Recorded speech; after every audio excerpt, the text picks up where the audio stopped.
ऐसा यहाँ पे माया कबाड़े में इतनी सारी मस्त मस्त भाई चीजें। अरे बाप रे, ये भाई अपाचे की लाइट ही मिल गई भाई, पूरा का पूरा हेड मिल गया भाई, देखो ये है ना मस्त है। तो भाई कबाड़े में चीज़ नहीं बस बस चीज़ मिल जाती है, ठीक है। और यहाँ पे ये क्या है, ये ओहो ये क्या है, अरे बाप रे, तो नीचे दबा रहा है बहुत ज़्यादा खतरनाक। ये क्या है, इस पे लिखा है सिराजू, ठीक है। ये सिराजू क्या है, ठीक है। और चलिए भाई साहब इसे भी लेकर चलते हैं। तो भाई फौजी भाई आज इसकी कटिंग कर रहे हैं, यानी कि पौधे कटिंग कर रहे हैं, और नीचे से नंगा कर दिया है। ये किसी को भी नंगा कर देते हैं। चलिए भाई, हाँ ये है भाई साहब, मैंने काफी रिसर्च की, उसके बाद गाइस मेरे को पता लगा, वैसे भाई इस पर लिखा नहीं है, ये Mayuri I think e rickshaw electric rickshaw का एक चार्जर है, जो कि भाई काफी हैवी है, देख सकते हो, आवाज से पता लग रही है। इस पर गाइस यहाँ पर कुछ लिखा है। मैं भाई एक काम करता हूँ, मैं गीला कपड़ा लेता हूँ और पहले तो साफ करता हूँ भाई, साफ हो जाए तो हमें पता लग जाएगी ना कि भाई इस पर क्या लिखा है, क्या क्या सावधानी लिखी है। और भाई ये खराब ही होगा, देखो कबाड़ा में आया तो भाई 100% खराब है, हमें इसे ठीक करना है। कोशिश करते हैं क्या होता है, कोशिश करने वाले की हार नहीं होती, बेइज्जती हो जाती है, वो बात अलग है। तो भाई मैं फटाफट गीला कपड़ा लेकर आता। ओहो भाई भाई भाई कुछ चमक रहा है, कुछ चमक रहा है भाई। अगर थिनर से छुटाऊंगा ना तो ये पूरा ही छुट जाएगा, ठीक है। इस बार भाई पानी छुटा रहा हूँ। चार्ज बैटरी को 709 घंटे में चार्ज करेगा, ताकि बैटरी से अधिक आयु का निस्सारण हो सके। तेजी से बैटरी की आयु घटती है, ये बात हकीकत है बॉस। अगर आप ज्यादा फास्ट चार्जिंग करोगे तो भाई बैटरी की जो लाइफ है वो कम होती है। और एक बात गाइस आपने और फीकी होगी, भाई बैटरी जल्दी डिस्चार्ज होती है। अगर आपने जल्दी उसे चार्ज किया है तो वो डिस्चार्ज भी जल्दी होगी। मैंने भाई काफी बार महसूस किया है। अगर आप मोबाइल को स्लो चार्ज करोगे तो बैटरी उसकी थोड़ी ज्यादा चलती है, फास्ट चार्ज करो बैटरी उसकी थोड़ी ज्यादा फास्ट डिस्चार्ज होती है, ये बात हकीकत है। और अगर आप ईवी कार लोगे, वहां पे गाइस सीधा कंपनी लिख रखा है कि भैया अगर आप फास्ट चार्ज करोगे तो लाइफ कम होती है, ठीक है बैटरी की। तो लंबी अवधि के लिए आप स्लो चार्ज करें। अब भाई ये 8 जहाँ वोल्ट थोड़ी दिक्कत है यार, 48 वोल्ट होगा ये, क्योंकि भाई ये मेरे की जो बैटरी होती है वो 48 वोल्ट में होती है। तो ये 48 वोल्ट होगा, इसमें कोई देखने वाली बात तो है नहीं। चले भाई इसे देखते हैं। देखो भाई यहाँ से खुला हुआ है, लेकिन अभी भाई साहब इसे जो ना मुझे यहाँ से खोलना पड़ेगा। इसे भाई खोलते हैं। पता नहीं भाई कितना पुराना है भाई, इतनी बुरी कंडीशन हो रही है इसके अंदर से भाई साहब, देख के यकीन नहीं हो रहा भाई। जब मैं झाँका था ना, ओ हो भैया, अबे यार कितनी गंदगी हो रही है भाई। इसका आप कंपोनेंट्स देखो, मेरे को तो भाई दिख नहीं रहा कितने, देखो भाई रस्ट लगा हुआ है, देखो यार, देखो यार कंपोनेंट्स पे देखो रस्ट लगा हुआ है, देखो। मतलब भाई आप जानते हो भाई ये मेटल के होते हैं, मतलब कि लोहे के, जिन पे जंग लग सकता है, तो कंपनी को इन पर जंग रोधक सीमेंट लगा देना चाहिए। जोक से पार्ट, ये आई थिंक नेगेटिव पॉजिटिव है इसका, और ये इसका इनपुट एसी इनपुट, और भाई लिखा डीसी आउटपुट। भाई पहले हम क्या करेंगे,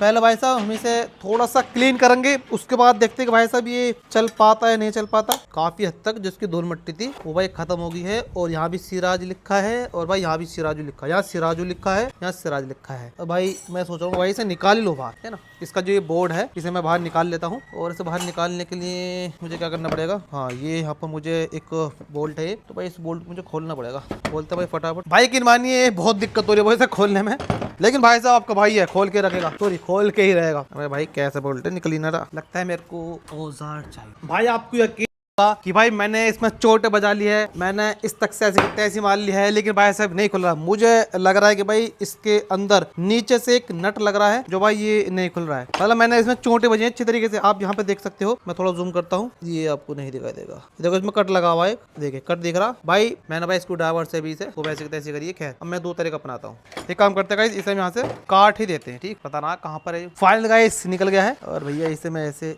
यहाँ भी ये थोड़ा निकला है, ये फुल माल रिपेयर। भाई ये बहुत अच्छे तरीके से रिपेयर किया गया है, जिसने भी किया है पूरी कोशिश की है इसे रिपेयर करने के लिए। भाई फाइनली ये बेचारा गरीब कबाड़े में आ गया है। यहाँ पे थोड़ी सी टेक्निक अलग लग रही थी भाई, ये भाई इस तरीके से है, ये ऊपर निकला हुआ था ट्रांसफॉर्मर को रोकने के लिए, और ये जो बोल्ट है स्क्रू है ये यहाँ पे लगा हुआ था। चलो भाई अब इसे देखते हैं चला के क्या होता है। देखो भाई ये कैपेसिटर निकल के गिरा, और ये एक कैपेसिटर निकल के गिरा। कहाँ से गिरे हैं भैया, ये कहाँ से गिरे हैं, लग रहा कुछ पता कहाँ से गिरे। अरे यार ये कुछ ज्यादा कबाड़ा लिया है भाई मैं, वो ऐसा भाई पता नहीं लगती ना। देखो आप इसमें देखो, इसमें इतना रस्ट लगा हुआ है, तो भाई ये कितने हजार सालों से पड़ा है, ये आप देखो यहाँ पर है। और आप इसके फ्यूज की हालत देखो, ये फ्यूज देखो, ये देखो ये। और हमारे इंडिया में फ्यूज अगर खराब हो जाता है तो उसे सीधा बाईपास कर देते हैं। और भाई इतना मोटा है, देखो कितना हैवी तार लगा रखा, मतलब भाई फ्यूज चटक गया, लेकिन ये वायर नहीं टूटा, ससुर करना थी। अब भाई इस पे देखते हैं मोटे मोटे कनेक्शन करके। लेकिन यार ये जो कंपोनेंट्स है ये कहाँ से निकले, ये आई थिंक यहाँ से निकले होंगे शायद, हाँ ये कैपेसिटर 1 है, यहीं से निकला होगा। और ये भी बेचारा गरीब कैसे कैसे करके मतलब लटक ही रहा था जब तक। और ये छोटा जो कैपेसिटर है देखो ये बिल्कुल बेकार हो रहा है, और आई थिंक ये यहाँ से निकला है, इधर से। ये देख लेता हूँ एक बार मैं इसके प्रिंट। नहीं भाई इधर नहीं आने का, इधर तो मतलब ही ना है, एक लाइन है। भाई यही तो प्रॉब्लम, पूरी डेटा शीट होनी चाहिए इस चीज के लिए, लेकिन भाई हमारे पास सिर्फ यही है। चलो भाई मैं एक काम करता हूँ, मैं इस कैपेसिटर को लगाता हूँ, ठीक है, और अगर इसकी स्पेस मिल जाता है तो इसे लगाता हूँ, ठीक है। बाकी मैं इसके ये कनेक्शन करता हूँ जो टूटे हुए हैं, और देखते हैं वो चला कर इससे क्या होता है। और इसके कुछ फ्यूज चेक करेंगे। फ्यूज एक फ्यूज इसमें ये है जो कि डीसी के लिए है। इसमें भाई मैंने यहाँ पर सोल्डिंग कर दी, इसकी टांग टूटी हुई थी गरीब की, लंगड़ा हो गया था, ठीक है। अब इससे मैं भंगड़ा कराऊंगा।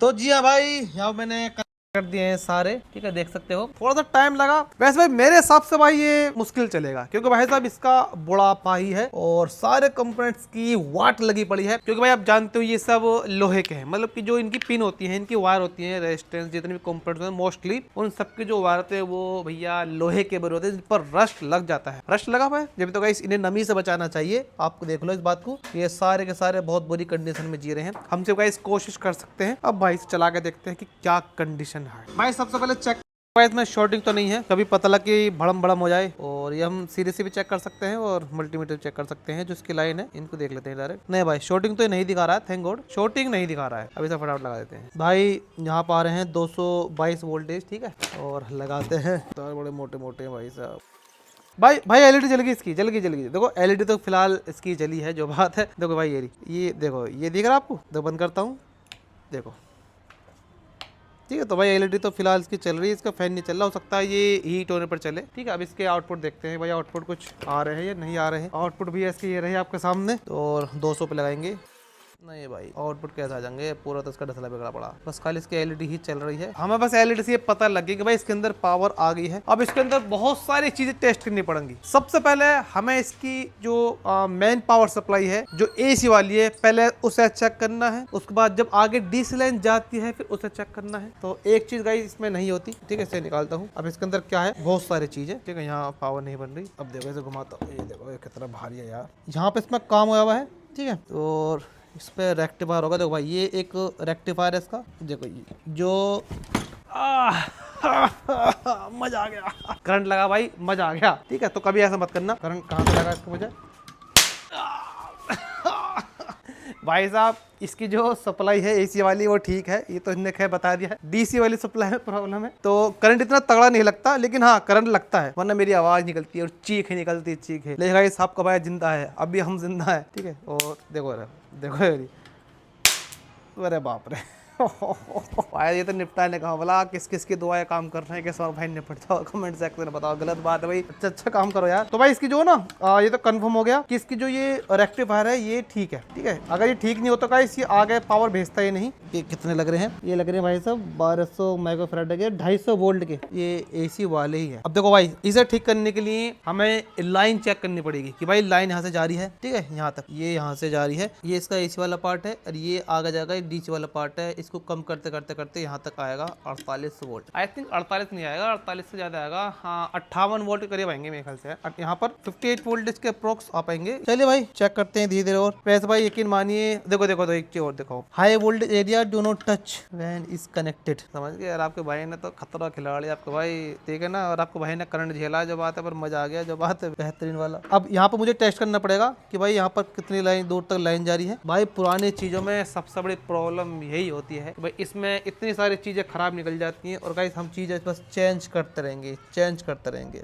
चेंज करते रहेंगे। भाई ये बात तो कंफर्म हो चुकी है, ये पावर सप्लाई ठीक हो जाएगी, मतलब ये चार्जर जो है ठीक हो जाएगी। हाँ ये पावर सप्लाई है और ये बैटरी को चार्ज करता है चार्जर है, ये बात गाइस पक्का है कि भाई ये कंफर्म ठीक हो जाएगी। लेकिन इसमें गाइस कुछ खराबी रहेंगी, जैसे कि ऑटो कट का सिस्टम प्रॉब्लम करेगा, ठीक है, या पूरी तरीके से पावर नहीं दे पाएगा, या कुछ ना कुछ गाइस इसके अंदर फॉल्ट रहेगा। क्योंकि भाई ये जो पोर्शन है सारे को अच्छे से वॉश करना पड़ेगा। इसके अंदर भाई बहुत ही सारा काम है, बहुत सारा काम है इसके अंदर पावर सप्लाई के अंदर, ठीक है। एक बात और देखो, यहाँ पे रस्ट देखो आप कितना बुरा लग रहा है इसके अंदर, देखा ये देखो कितना बुरा रस्ट लग रहा है, ठीक है। इन सब में अच्छे से रस्ट लगा पड़ा है। और भाई साहब ये चीज यहाँ से खोलनी पड़ेंगी और इन्हें चेक करना पड़ेगा भाई साहब कौन सी चीज खराब है। क्योंकि भाई साहब हम वो चीजें चेक करेंगे, हमें ज्यादा इसमें चीजें चेक नहीं करनी। मैं आपको बता दूं, कोई भी चीज अगर वो ठीक होकर आई है, कहीं से रिपेयर होकर आई है, तो आपको करना ज्यादा कुछ है नहीं। आपको वही चीज ठीक करनी है जहाँ पर सोल्डिंग हुई हुई है। देखो यहाँ पर सोल्डिंग हो रही है, हमें यही देखो पकड़ सकते हैं, तो कोई दिक्कत वाली बात नहीं, करने मारेगा क्योंकि हमने इसे शॉर्ट कर कर दिया ना। ये चीजें हमें ये चेक करना पड़ेगा, ठीक है, ये चेक करना पड़ेगा। जहाँ पर बस सोल्डिंग हो रही है वहीं पर चीजें बार बार खराब होती है, हमें गाइस वो चीजें बस चेक करनी है। और अगर वो चीज खराब है तो उन्हें बस रिप्लेस करना है, चेंज करना है, उन्हें आप रिपेयर नहीं कर सकते। तो भाई इसमें बहुत सारा काम है और इसमें काफी ज्यादा टाइम लगने वाला है। चल भाई इसे कभी मैं शांति से बैठ कर आराम से तसल्ली, जब मेरे पास टाइम होगा मैं इसमें लगूंगा और इसे पक्का ठीक करूंगा। तो भाई इसमें बहुत ज्यादा टाइम कंज्यूम होगा। चलो गाइस आई होप ये ब्लॉग आपको अच्छा लगा होगा।